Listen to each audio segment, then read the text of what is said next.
Diary of a Pulube, 22 Money Lessons on How to Avoid Going Broke by Sir Chinky Tan. Gusto mo na bang matapos ang librong ito? Nasa description box ang link kung saan pwede makabili nito. At kung wala ka pa namang budget, i-follow mo lang ang channel na ito at ako nang bahala magbasa para sa'yo. As a wealth and life coach in the Philippines, one thing that bothers me the most is seeing people living in financial stress. Na-discover ko na ang ugat nito ay hindi kakulangan ng kita. Kadalasan, ang pinagmumulan ng financial stress ay lack of knowledge, lack of discipline, lack of proper guidance from experts. Kung maisasama lang kita sa mga financial seminars at counseling session ko, tiyak na madudurog din ang puso mo kapag maririnig mo ang mga pinagdadaanan nilang mga problema sa pera. Because of financial stress na pinagdadaanan ng napakarami nating mga kababayan at tila hindi na nila kayang lutasin o lampasan man lang ito, kaya't na-inspire akong magsulat ng isang series kung saan pwedeng matuto at maliwanagan kung ano ang mga pinagmumula ng financial stress at paano ito maiwasan. First topic ay Shopping Now, Pulubi Later. Sale, Buy One Take One promo, 50% off on all items. Limited offer. Bumibilis ba ang tibok ng puso mo sa excitement kapag nakakakita ka ng mga ganito? Laman ka ba lagi ng mga shopping centers? Feeling mo ba na lagi kang mauubusan ng items kaya grab lang ng grab? Sino bang hindi makakatanggi? Lumalapit na nga sa iyo ang grasya, pakipot ka pa. Bakit, Chinky? Masama ba ang mag-shopping? Not at all. I also shop. The issue is not shopping. The issue is may pang-shopping ba? Kasi para sa iba, ang shopping ay isang bisyo. Pwede ba natin itong tawaging bisyoping? Nakaka-addict at ginagawa natin ng paulit-ulit kahit wala ng pera at lubog sa utang. Wala namang masama sa pamimili, lalo na kung may nailaan kang pera para dito. But sad to say, dito na pupunta ang halos lahat ng kinikita at pinagpapagura natin.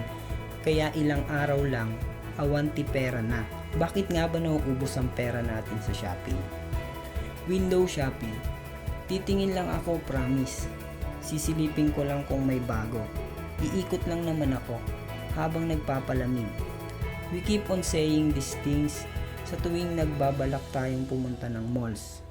Pero we always end up na may bit-bit na supot ng mga pinamili, tama? It's because we have weak spots tulad ng mag-grocery or bumili ng shoes, bags, or electronic items na kung saan hindi natin naiiwasan matalo ng temptation as we stroll along. Breaking these habits requires strict discipline. Ask yourself, may extra money ba ako rito? Kaya ko ba itong bayaran kaagad nang hindi nangungutang at ginagalawang ipon? Kung wala, then walk away. Or better yet, avoid going to malls and bazaars dahil once na gumastos tayo para sa hindi naman natin kayang bayaran, dito na nagsisimula ang utang. Dala ang buong wallet at credit cards. Ano ba ang laman ng wallet natin? Kadalasan, naroon ang allowance natin for the week or ang buong sweldo, pati na rin ang mga credit cards. Uy, dami pa pala akong pera. Pwede pa ako bumili.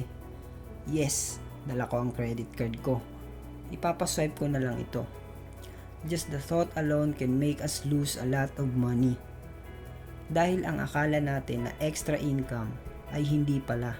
Ito yung nakalaan sa pag-sustain ng ating daily needs. So ang ending, uutang na lang muna.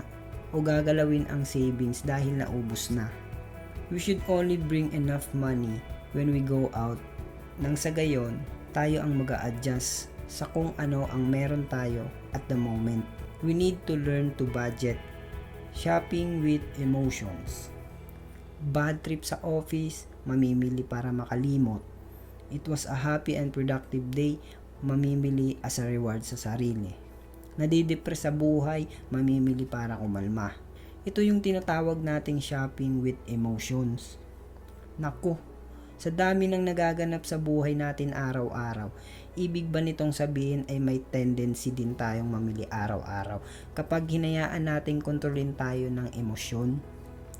Yes, And this, mga kapatid, is the quickest way to become broke. Pwede naman tayo mag-relax o maglabas ng sama ng loob without spending. Tulad na lamang ng reading a book, taking long baths, or maglakad-lakad sa park. Envy. Bakit meron siya nun? Pakamili nga din. Yabang naman yan. Kahit 10, kaya kong bumili niyan. Envy can lead to competition. Competition can lead to more and more shopping. More and more shopping can lead to more debts. Ayaw kasi nating natatalbuhan tayo ng ibang tao. So the moment that we see others buy something new, gusto natin na meron din tayo noon kahit wala tayong pera o can't afford. Di bali nang mangutang basta makagawa lang ng paraan na maipakita sa iba na kaya ko rin bumili niyan. Think, reflect, apply. Anong dahilan ng iyong excessive shopping? Ito bang mga pinamili mo ay kaya mong bayaran o bahala na kung paano babayaran?